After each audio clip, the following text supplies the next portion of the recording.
वज़ीर आज़म ने पेट्रोल 80 रुपये फी लीटर सस्ता कर दिता। नवी कीमत 378 रुपये 41 पैसे फी लीटर हो गई। पेट्रोल उत्ते लवी विच 80 रुपये फी लीटर कमी। नोटिफिकेशन के मुताबिक डीजल की कीमत 520 रुपये 35 पैसे फी लीटर बरकरार। वज़ीर आज़म शहबाज शरीफ ने कौम नाल खिताब विच आख्या मोटरसाइकिल सवारां नूं फी लीटर पेट्रोल ते 100 रुपये सबसिडी दी जाएगी। सारे फैसलों का इतलाक गिलगित बल्दिस्तान ते आज़ाद कश्मीर ते भी होगा। विफाकी काबीना अरकान 6 माह तक तनख्वाहां नहीं लैणगे।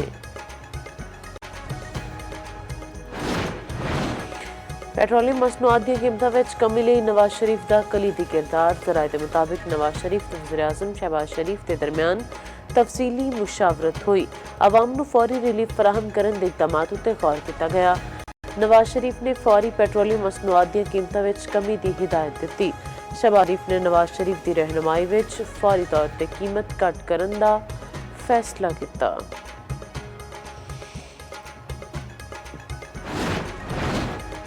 ईरान जंग विच अमेरिका लई खौफनाक तरीन दिन।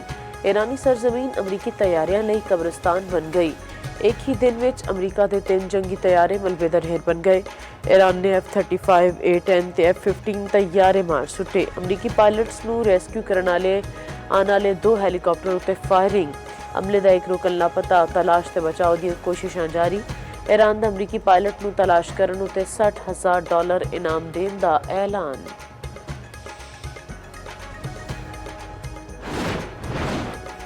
तैयारे डिगन नाल मुज़ाकरात मुतासिर नहीं होंगे। ईरान दे नाल मुज़ाकरात जारी रहेंगे। अमरीकी सदर डोनाल्ड ट्रंप ने आख्या कुछ वक्त मिल जाए तो असीं बआसानी अपने होरमज़ नूं खुलवा सकने हां। उथों तेल लैके दौलत कमा सकने हां। ये दुनिया लई तेल दा कुआं साबित होएगा।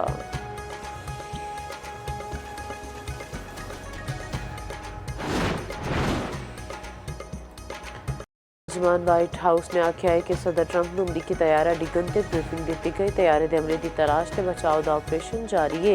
ईरानी पार्लीमेंट के स्पीकर बाकिर दा तंजिया ट्वीट आख्या मामला हुकूमत तब्दीली तो शुरू होया।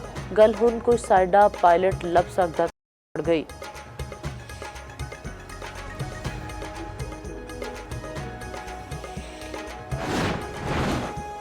अमेरिका ते इसराइल दे ईरान उत्ते शदीद हमले। तेहरान एक बार फिर धमाकिਆਂ नाल गूंज उठा।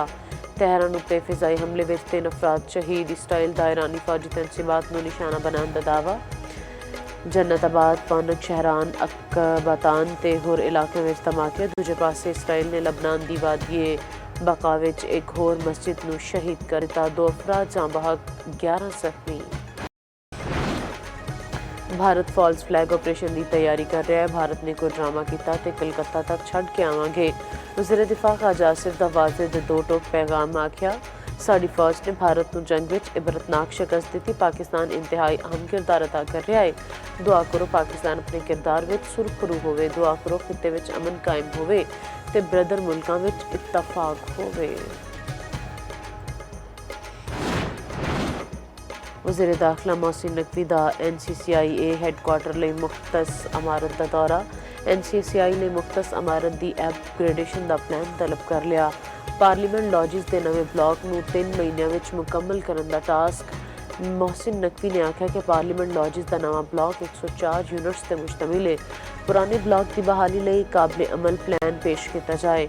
नवे ब्लॉक में CCTV कैमरियां की 4 दीवारी उत्ते काम शुरू करने की हिदायत। वज़ीर मुमलिकत दाखिला तलाल चौधरी भी वज़ीर दाखिला दे नाल सन। मरीम नवाज ने पूरे पंजाब में पब्लिक ट्रांसपोर्ट मुकम्मल फ्री करके आवाम के दिल जित लेने। जदों तक जंगी सूरत हाल आवाम पब्लिक ट्रांसपोर्ट में मुफ्त सफ़र करेंगे। सूबाई वज़ीर आला तलात अज़मा बुखारी का आखना है कि पंजाब एक मरतबा फिर रिलीफ देने विच सारे सूबों तो अगे निकल गया। मरीम नवाज ने पंजाब की आवाम नूं कल्लियां नहीं छड्डिया।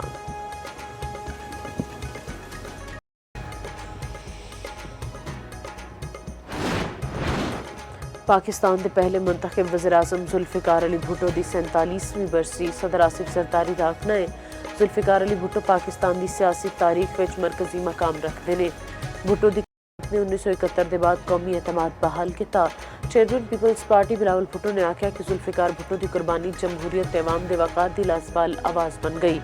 वज़ीर आज़म शहबाज शरीफ ने आख्या कि जुल्फ़िकार अली भुट्टो की सियासी खिदमात को हमेशा याद रखा जाएगा।